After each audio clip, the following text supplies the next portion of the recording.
இயேசு கிறிஸ்துக்கு 23 ஆண்டுகள் முன்னதாக பிறந்தவர். 31 ஆண்டுகள் முன்னதாக பிறந்தவர் திருவள்ளுவர். மறைமலையடிகளுடைய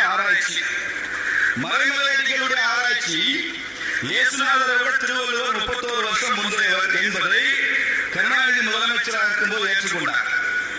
அப்பதான் திருவள்ளுவர் ஆண்டு அப்படின்னு ஒரு கான்செப்ட் உருவாக்குனாங்க.